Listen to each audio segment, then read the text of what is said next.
स्वः। ॐ भूर्भुवः स्वः।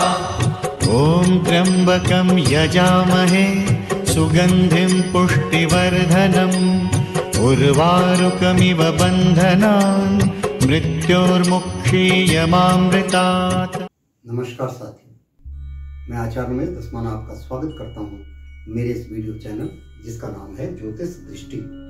मित्रों, आपका पार स्नेह देख करके मन गदगद हो जाता है और जो भी मैं विचार विमर्श आपके समक्ष रखता हूं उनको आप बड़े ध्यान से सुनते हो और करते हो तो बड़ा लाभ की प्राप्ति होती है।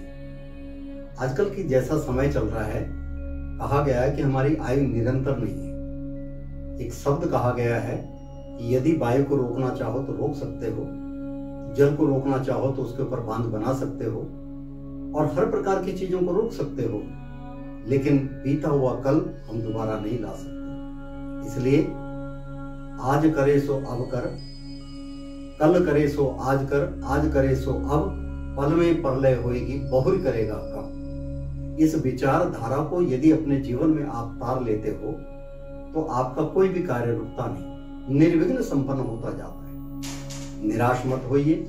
जीवन के अंदर अनेक प्रकार की परिस्थितियां आती हैं, लेकिन मनुष्य उन परिस्थितियों को अपने विचार शक्ति से, अपनी कर्म शक्ति से आगे लेकर के चला जाता है।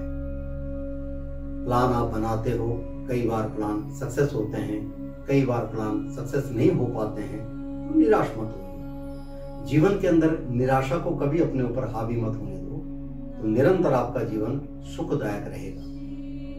एक चीज का ध्यान रखना कि जो परमात्मा ने आपके लिए नियत किया है वो आपको अवश्य मिलेगा, और जब वो मिलेगा तो आपको इतनी सफलता प्राप्त होगी, इतनी खुशी होगी, इतना आनंद आएगा कि आप अपने जीवन के उस पुराने जो बीता हुआ कल, जो भी आपके साथ अच्छा या बुरा बीता, उसको भूल जाते।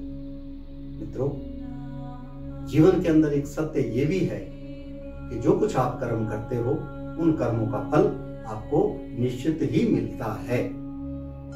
कहते हैं ना, मुट्ठी बांध के आया है हाथ पसारे जाएगा। आप जब गर्भ में मां के आए तो आपकी मुट्ठियां दोनों बंद हुई, लेकिन जब संसार को छोड़ करके जाओगे दोनों हाथ खाली रहते हैं। कर्मों की एक खेती है, इस खेती को आप सुखदायक करोगे तो जाने के बाद भी लोग आपको याद रखेंगे। आइए साप्ताहिक फलादेश में चलते हैं मेष राशि वालों के साथ में।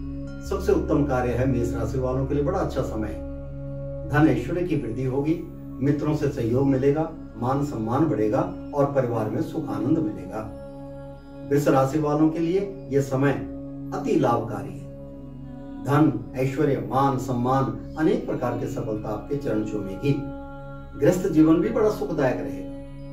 मिथुन राशि वालों के लिए यह समय थोड़ा कष्टकारी चल रहा है। काल कालांतर में जो व्याधि आपको पीछे उसमें लगी, उस व्याधि का निदान तो मिल गया, लेकिन अभी भी शारीरिक रूप से आप परिपूर्ण नहीं हुए, तो कोई ना कोई कष्ट आपको घेरे हुए। उन कष्ट के निदान के लिए आपने गणेश जी की उपासना करनी है। भगवान गणेश जी का ध्यान करने से आपके कष्टों का निवारण होता चला जाएगा। कर्क राशि वालों के लिए समय अच्छा है। धनैश्वर्य की वृद्धि होगी, मान सम्मान बढ़ेगा, मित्रों से सहयोग मिलेगा, परिवार में सुख आनंद मिलेगा और वाहन सुख भी प्राप्ति होने की पूर्ण आशा है। सिंह राशि वालों के लिए समय थोड़ा सा परेशानी कारक है। इस समय उत्तेजना को ध्यान में रखें, उत्तेजना को मत कीजिए। उत्तेजित होने से कार्य बिगड़ सकते हैं। क्रोध पर संयम रखें, क्योंकि यह समय थोड़ा सा आपने कोई गलत बात कह दी और उसी बात को लेकर के आपके प्रति विमुख होते चले जाएंगे। इसलिए वाणी पर संयम रखें। कहते भी है ना कि मीठी बानी बोलिए मन का आपा कोई, औरन का मन शीतल करे आपो शीतल हो। कन्या राशि वालों के लिए समय अच्छा है। धन ऐश्वर्य की वृद्धि होगी, मान सम्मान बढ़ेगा और रोजगार में उन्नति कारक रहेगा। विद्यार्थियों के लिए समय बहुत अच्छा है। मन चित्त सब प्रसन्न रहेगा। तुला राशि वालों के लिए भी समय ठीक चल रहा है। वाहन का सुख मिलेगा, मित्रों से सहयोग मिलेगा, धन ऐश्वर्य की वृद्धि होगी, परिवार में सुख आनंद रहेगा और नई रूपरेखा बनने की संभावना है। वृश्चिक राशि वालों के लिए समय थोड़ा सा कष्टकारी है। मन परेशान, व्यथित, शारीरिक कष्ट और मित्रों से असहयोग की भावना बनी रहेगी। धन कहीं रुका हुआ है, मिलने की संभावना बहुत कम है। टाइम लगेगा। धैर्य पूर्वक कार्य करोगे तो सफलता प्राप्त होगी। इस सप्ताह में करना क्या है? यदि करना चाहो भगवान नारायण का ध्यान करें, भगवान नारायण की पूजा करें।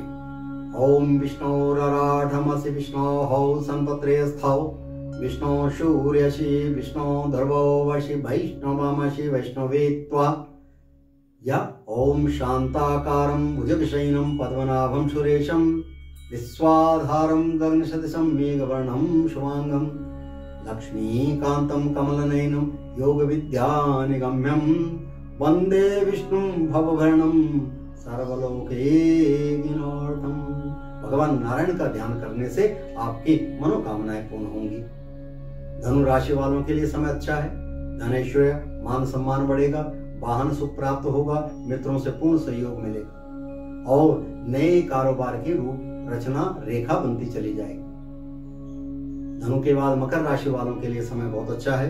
धन ऐश्वर्य की वृद्धि होगी, मान सम्मान में वृद्धि होगी, परिवार में सुख आनंद मिलेगा और जो रुका हुआ कार्य है वह संपन्न होता चला जाएगा। मकर के बाद कुंभ राशि वालों के लिए समय बहुत उत्तम है।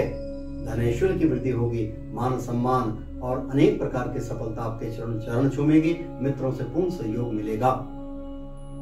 कुंभ के बाद मीन राशि पे चलते हैं। मीन राशि वालों के लिए समय थोड़ा सा कष्टकारी, थोड़ा मन चित्त परेशान हो सकता है, भाग दौड़ हो सकती है, लेकिन परिवार में सुख आनंद मिलेगा, ऐश्वर्य वृद्धि कारक होगा और सुखद माहौल बना रहेगा। अनेक प्रकार से सफलता आपके चरण चूमेगी, मित्रों से पूर्ण सहयोग मिलेगा। नई नई विचारधारा आपके मन में आएगी, उन विचारधारा की रूपरेखा आपके जीवन के अंदर बनती चली जाएगी, जिससे आपको सफलता प्राप्त होती रहेगी। मित्रों, ये तो था 12 राशियों का राशिफल।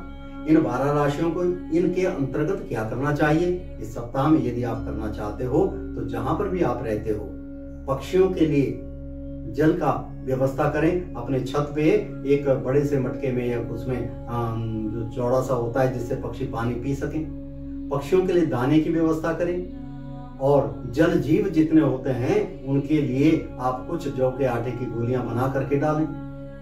गौ माता की सेवा करें, बड़ी सफलता प्राप्त होगी। सबसे बड़ी चीज है अपने माता पिता की सेवा करें। जो आपके घर में वृद्ध हैं उनकी सेवा करें, उनका मान सम्मान करें। कहते हैं ना, रात काल उठ के रघुनाथा माता पिता गुरु ना महिमा था।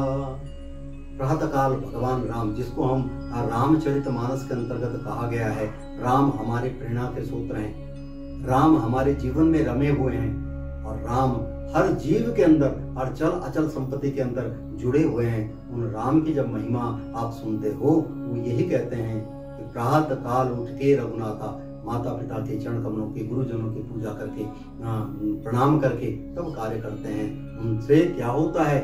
आयुर्विद्या यशो बलम, आयु बढ़ती है, यश बढ़ता है, विद्या बढ़ती है, बल बढ़ता है, तेज बढ़ता है, मित्रों से सहयोग मिलता है, संसार के अंदर जीने की एक प्रेरणा मिलती है, एक कला मिलती है। इन्हीं विचारों के साथ, इन्हीं शब्दों के साथ मैं अपनी वाणी को विराम देता हूँ। नए विचारों के साथ आपके समक्ष आऊंगा। तब तक के लिए नमस्कार।